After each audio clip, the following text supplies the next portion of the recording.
tarde, Cleiton. Aqui é Bruno Felipe e hoje eu vou estar fazendo a apresentação da segunda release do nosso projeto Ninho Desk. Eu, juntamente com minha dupla, Lucas Menezes, a gente implementou algumas novas funcionalidades e a gente vai estar apresentando aqui para o senhor, né, tudo que a gente fez para essa segunda release. E, assim, possivelmente o maior carro-chefe dessa nova release é a implementação de uma interface gráfica para o nosso projeto. Mas, antes de chegar a ela, eu gostaria de destacar que a gente orientou todo o nosso projeto a objeto. Então, antes, né, na primeira release, tudo que a gente fazia era baseado em funções. Só que realmente era muito mais difícil, muito mais chato ter que fazer o chamamento de funções específicas toda vez que a gente fosse querer utilizar durante o nosso projeto. Mas com a orientação a objeto ficou muito mais tranquilo e a gente conseguiu trabalhar de maneira muito melhor. Então, tudo aquilo que antes era baseado no uso de funções, agora está tudo orientado. Então, a gente tem as classes específicas e dentro das classes temos o que eram as antigas funções, agora como métodos dentro de cada uma dessas classes. Então, cadastro, cronograma, lembretes, tarefas, verificações também. A gente deixou tudo isso orientado, o que facilitou muito e deixou muito mais tranquilo de poder estar fazendo as novas implementações. Mas uma coisa que vale destacar é que, por exemplo, aqui em cadastro, a gente tem a classe usuário. Só que para fazer o carregar dados dentro do JSON de cada uma dessas novas classes, a gente decidiu deixar fora da classe. Por quê? Isso facilitava muito para poder fazer o chamamento de dados. Então, toda vez que a gente precisasse utilizar cada um desses carregar, ficaria muito mais tranquilo por ele estar fora da classe. Então, a gente, em todos aqui, vai ter o carregar fora da classe. Mas uma coisa que é importante mencionar também é que a gente implementou uma nova funcionalidade, que é a funcionalidade de notas. E dentro dessa funcionalidade de notas, o que vai acontecer basicamente é que o responsável ele vai poder adicionar ou colocar as notas que o aluno ele conseguiu obter em cada uma das matérias. Então, por exemplo, em português, ele vai definir qual foi a nota 1 que ele tirou, qual foi a nota 2 que ele tirou, e o programa ele vai apresentar a média dessa matéria em específico. Então, todas as matérias que a gente utilizou aqui são as matérias comuns do ensino fundamental, que é o foco do nosso projeto. E vale também ressaltar uma coisa, mas aí já falando do nosso main, que é onde está inserido toda a nossa interface gráfica, que a gente, infelizmente, ele ficou bem extenso. Ficou com mais de 1.600 linhas de código, quase 1.700. Mas tudo isso porque trabalhar com o Tkinter em si acaba sendo algo muito repetitivo. Então, para a criação de novas telas, a gente pode utilizar as mesmas definições, os mesmos botões, enfim, tudo de maneira muito parecida, muito igual, a mesma estrutura para label, a mesma estrutura para botão, mesma estrutura para tudo. E mesmo assim a gente vai precisar modificar, porque para cada uma dessas telas a gente precisa definir tudo especificamente. Então acaba que ficou muito extenso, de fato. Mas foi por conta disso, por ser uma aplicação repetitiva. Só que poderia ser pior, mas não foi, porque a gente definiu essas funções específicas de tabela, tanto para a tabela de tarefas quanto para a tabela das notas. E isso facilitou muito o nosso trabalho. Eu acho que tem até um cálculozinho que a gente fez, mas que mais ou menos 200 linhas de código foram salvas por conta dessas funções. Por quê? Essa tabela de tarefas, por exemplo, a gente teria que definir tabelas diferentes para cada tipo de prioridade diferente, para cada status diferente. Só que isso ficou muito mais tranquilo de trabalhar, porque a gente só definiu essa função e atribuía cada um dos requisitos necessários.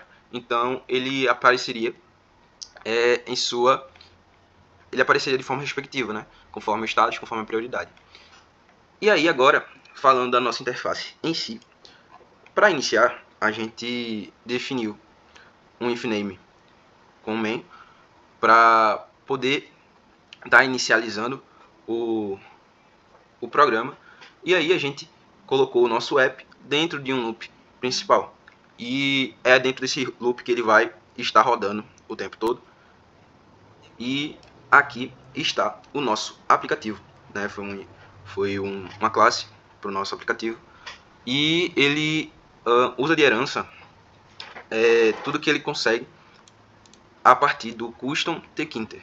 O Custom Tkinter, ele é como se fosse uma biblioteca auxiliar ao Tkinter, só que ele consegue trazer algumas funcionalidades ou algumas formas de trabalhar de maneira mais moderna. Por quê? O Tkinter em si é uma biblioteca muito antiga, então muitas coisas que ele tem para hoje em dia não seria tão usual assim. Já o Custom Tkinter, ele apresenta funcionalidades um pouco mais chamativas, tem um design um pouco melhor.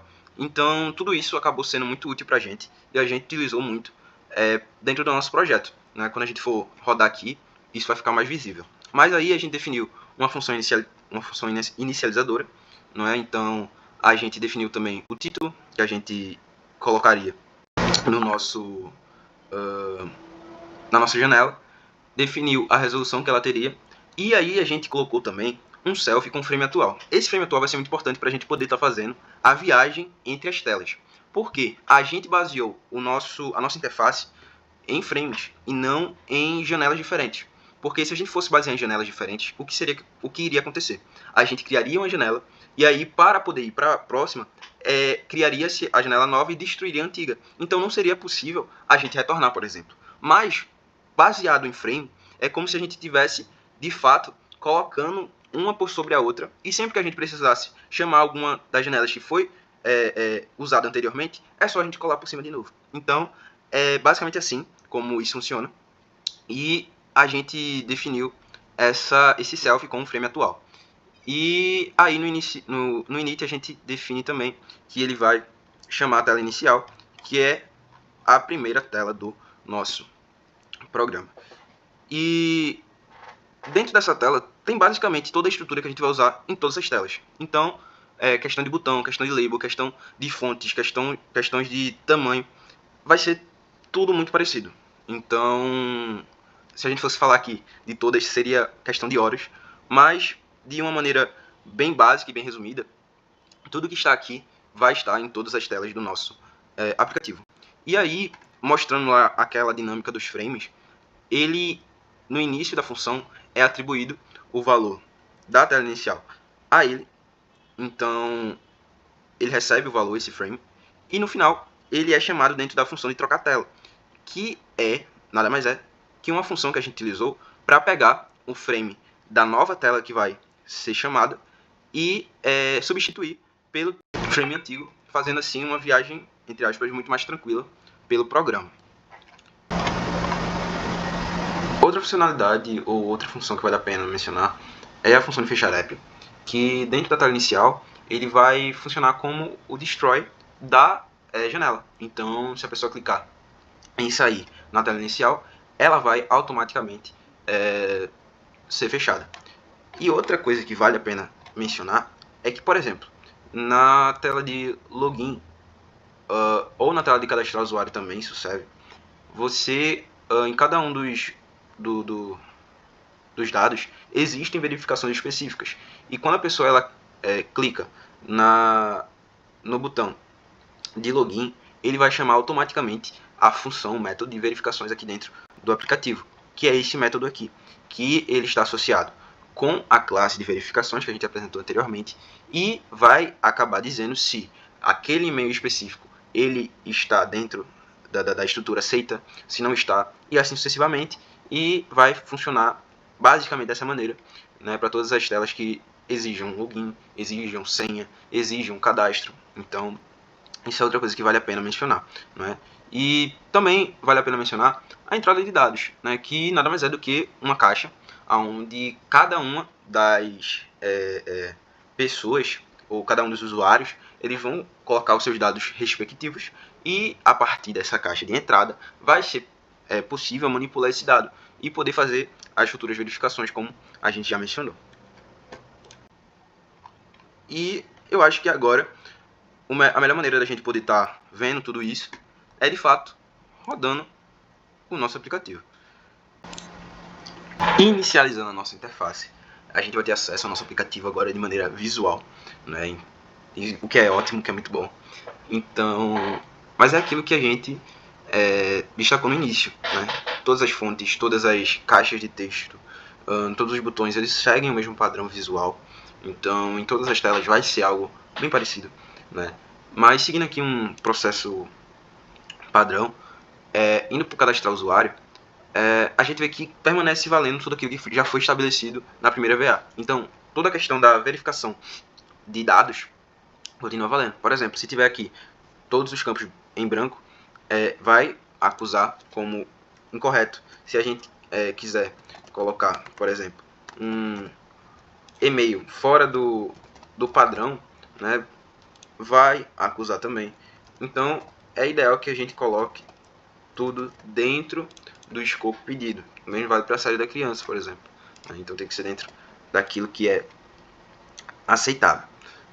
Dentro da senha, vai seguir a mesma lógica, como falei, do que já foi estabelecido, com uma diferença, que agora a gente pode exibir senha, o que é uma função muito boa e que pode ser implementada com a interface, né? Coisa que para fazer no terminal é muito difícil, né? A gente não conseguiu colocar, por exemplo, essa funcionalidade de você conseguir mascarar e exibir a senha, né? Você só deixava ela mascarada o tempo todo. Mas com isso facilita muito mais, deixa muito mais atrativo para o usuário. Então é uma funcionalidade legal que eu acho que vale a pena destacar, né? E o mesmo vale para a senha mestre, não é? Só que na senha mestre ainda vale aquilo que precisa ter números e letras, né? Caso, por exemplo, você deixe só números, vai dizer que a senha não possui letra, vai pedir para você recolocar. Então, continua valendo tudo aquilo que já foi pré-estabelecido na primeira VA. E aí a gente tem acesso ao menu do estudante, que é onde a gente vai ter o direcionamento para as diversas funcionalidades do nosso aplicativo. Então, tudo está funcional, né? Claro que não tem nenhum dado em específico, porque é uma conta nova, mas caso tivesse, estariam aparecendo aqui, tá? Mas para a gente poder adicionar, a gente só precisa entrar dentro do menu dos pais, né? Colocando nossa senha mestre que a gente definiu anteriormente.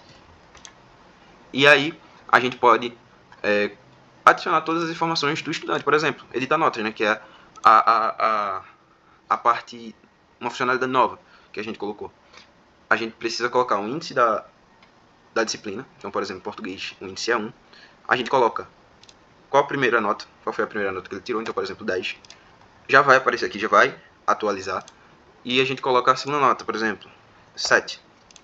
Ele vai mostrar aqui a segunda nota que foi colocada e vai mostrar a média. E isso vale para todas as disciplinas em potencial. Então, tudo aqui também está funcional. Tudo está extremamente bem feito, né? Realmente foi algo muito, muito bom que a gente conseguiu trazer essa implementação da interface gráfica. E no mais, é isso, né? Então, por exemplo, você saiu aqui do menu dos pais, você vai ser redirecionado para a sua tela de login, né? Para você poder colocar os seus dados novamente. Então, a gente colocando aqui os dados corretamente, a gente tem acesso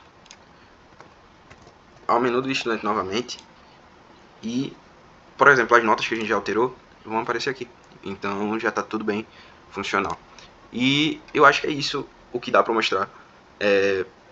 Espero que tenha gostado, espero que tenha ficado muito atrativo. Realmente a questão do main está um pouco extenso. Não é algo que a gente gostaria, mas precisou ser assim por conta da repetição que a gente precisou fazer para poder criar a nossa interface, tá certo? Mas é isso, espero que você tenha gostado, espero que tenha atendido as especificações de requisitos que a gente colocou anteriormente. E, enfim, é isso. Uma boa tarde